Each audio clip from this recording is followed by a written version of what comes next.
Halo teman-teman semua, Assalamualaikum warahmatullahi wabarakatuh. Perkenalkan, saya Salsa Alfia Parwati dan kali ini saya ingin mengajak teman-teman untuk membahas mengenai K3 atau keselamatan dan kesehatan kerja, terutama di dalam penyebab dan juga cara penanggulangan K3. Ini dia videonya. K3 atau keselamatan dan kesehatan kerja menjadi pedoman dalam pelaksanaan semua kegiatan kerja. Dan ini sangat penting untuk diperhatikan teman-teman. Mengapa demikian? Karena suatu perusahaan atau kantor itu membutuhkan keselamatan dan kesehatan kerja di dalam suatu lingkungan kerjanya. Dan ini juga akan membawa dampak baik. Dampak baiknya adalah dapat meningkatkan angka produktivitas para tenaga kerja untuk memenuhi semua kinerja yang dilakukan. Kemudian seiring berkembangnya zaman nih, khususnya perusahaan di Indonesia, masih terdapat banyak sekali kecelakaan kerja terhadap pegawainya. Nah, penyebab terjadinya kecelakaan kerja ini meliputi 3 hal. Di antaranya yang pertama itu terdapat penyebab dasar atau faktor yang meliputi yang pertama itu ada kemampuan fisik atau mental. Nah, karyawan yang stres nih, tidak memiliki motivasi dan tidak memiliki pengetahuan mengenai K3 yang dirasa cukup, itu adalah faktor penyebab terjadinya kecelakaan kerja. Kemudian yang kedua, terdapat lingkungan kerja. Nah, kurangnya pimpinan dalam pengawasan kerja itu akan menyebabkan karyawan bekerja tanpa aturan khusus dan melakukannya secara sesuka mereka. Kemudian yang ketiga, terdapat latar belakang pendidikan. Nah, perbedaan antara latar belakang pendidikan seperti jurusan yang diambil waktu sekolah dengan tugas yang diberikan selama bekerja itu memiliki perbedaan, itu akan mempengaruhi terjadinya kecelakaan kerja karena pekerja tidak memiliki pengetahuan khusus. Kemudian yang keempat, itu ada umur pekerja. Nah, faktor usia dari karyawan juga dapat mempengaruhi terjadinya kecelakaan kerja. Seperti karyawan yang masih bekerja di umur 40 tahun ke atas. Nah, kemudian yang kedua ada penyebab secara langsung. Penyebab secara langsung ini terjadi pada kondisi berbahaya dengan melakukan tindakan-tindakan yang akan menyebabkan terjadinya kecelakaan kerja. Contohnya nih, yang pertama, itu potensi yang timbul dari lingkungan kerja. Dari segi fisik, seperti radiasi maupun tekanan suhu yang berlebihan. Nah, peralatan keamanan yang tidak memenuhi standar keamanan nasional itu juga akan mempengaruhi, dan tempat kerja yang tidak efektif untuk dipergunakan, seperti pencahayaan yang terlalu gelap dan juga terang. Kemudian yang kedua, terdapat potensi bahaya yang timbul akibat terjadinya bahan kimia yang dipergunakan untuk proses pekerjaan, antara lain seperti gas yang secara berlebihan tidak sengaja terhirup. Kemudian yang ketiga ada potensi bahaya yang timbul karena faktor biologi yang ada pada lingkungan kerja. Nah, contohnya nih seperti virus, serangga, dan lain-lain. Ketiga, terdapat tindakan yang berbahaya. Nah, tindakan berbahaya ini merupakan tindakan yang dilakukan secara langsung oleh karyawan secara sadar, sehingga menyebabkan sebuah kecelakaan saat bekerja. Nah, berdasarkan penyebab kecelakaan kerja, akibat dari kecelakaan kerja ini meliputi 2 hal. Yang pertama, akibat yang akan dialami oleh instansi atau perusahaan. Kemudian yang kedua adalah akibat yang akan dialami oleh karyawan dari perusahaan tersebut. Akibat yang akan terjadi pada instansi apabila karyawannya mengalami kecelakaan kerja.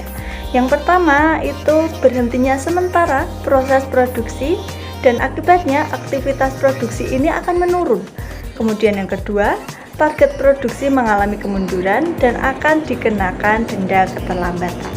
Nah, akibat yang akan terjadi pada karyawan nih apabila mengalami kecelakaan kerja, yaitu yang pertama, itu korban akan mengalami cedera dan memerlukan istirahat yang cukup untuk proses penyembuhannya.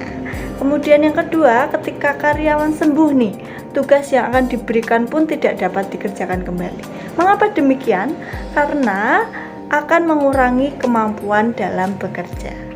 Kemudian yang ketiga, apabila kecelakaan yang dialami cukup parah, karyawan ini dapat mengalami cacat dan produktivitas tenaga kerja menurun. Nah, yang keempat, jika korban mengalami cacat permanen, karyawan akan mengalami pemecatan dari instansi tempatnya bekerja. Kemudian yang kelima, akibat kecelakaan kerja apabila karyawan meninggal dunia, itu maka keluarga yang ditinggalkan akan mengalami kehilangan tulang punggungnya atau seseorang yang mencari nafkah untuk keluarganya, seperti itu. Nah, berdasarkan pembahasan yang sudah dijelaskan tadi, evaluasi K3 di Indonesia harus ditingkatkan kembali nih. Hal ini untuk menghindari terjadinya kecelakaan kerja yang akan mengakibatkan kerugian bahkan hal-hal yang dirasa cukup fatal. Nah, perusahaan maupun karyawan harus mampu menerapkan pencegahan dan penanggulangan terjadinya kecelakaan kerja. Nah, hal ini bertujuan untuk meminimalisir terjadinya kecelakaan kerja serta mengenali bahaya yang akan terjadi di tempat kerja. Nah, pencegahannya dapat dilakukan dengan cara yang pertama, itu mengidentifikasi masalah. Nah, langkah awal yang perlu dilakukan itu mengidentifikasi masalah apa yang terjadi di tempat kerja dan mengetahui kondisi tidak aman apa yang terjadi di tempat kerja. Kemudian yang kedua itu terdapat model kecelakaan. Langkah selanjutnya kita dapat mengetahui model-model kecelakaan kerja yang sering terjadi di tempat kerja tersebut. Kemudian yang ketiga ada penyelidikan kecelakaan kerja dan menganalisis proses terjadinya kecelakaan kerja. Yang keempat, terdapat penerapan asas pencegahan kecelakaan kerja, yaitu asas kompleks, asas arti, dan asas urutan. Dan yang terakhir, menerapkan perencanaan dan pelaksanaannya. Nah, terdapat hierarki untuk penanggulangan kecelakaan kerja. Di antaranya yang pertama itu ada eliminasi. Nah, eliminasi ini merupakan bentuk pengendalian risiko yang terjadi akibat kecelakaan kerja. Kemudian yang kedua itu ada substitusi atau penggantian bahan-bahan serta peralatan yang dirasa cukup berbahaya dengan bahan-bahan yang lebih aman. Kemudian yang ketiga itu ada engineering. Nah, penanggulangan engineering ini berkaitan dengan objek kerja untuk mencegah pekerja terdampak pada potensi yang berbahaya. Yang keempat itu ada isolasi dan penanggulangan risiko menggunakan cara pemisahan para pekerja dari objek kerja yang berpotensi terkena virus yang menular. Yang kelima terdapat administratif atau penyediaan suatu sistem kerja yang dapat mengurangi dan meminimalisir potensi bahaya. Dan yang keenam itu ada alat pelindung diri atau APD yang merupakan salah satu upaya penanggulangan kecelakaan kerja yang digunakan dalam kurun waktu yang singkat. Nah, itu tadi penjelasan dari saya mengenai penanggulangan dari kecelakaan kerja itu sendiri. Nah, kita dapat menyimpulkan bahwa kita perlu meningkatkan dan juga mengevaluasi lagi penerapan keselamatan dan kesehatan kerja ini di perusahaan, terutama di perusahaan yang ada di Indonesia. Nah, cukup sekian dari saya. Bila ada kurang lebihnya mohon maaf. Wassalamualaikum warahmatullahi wabarakatuh.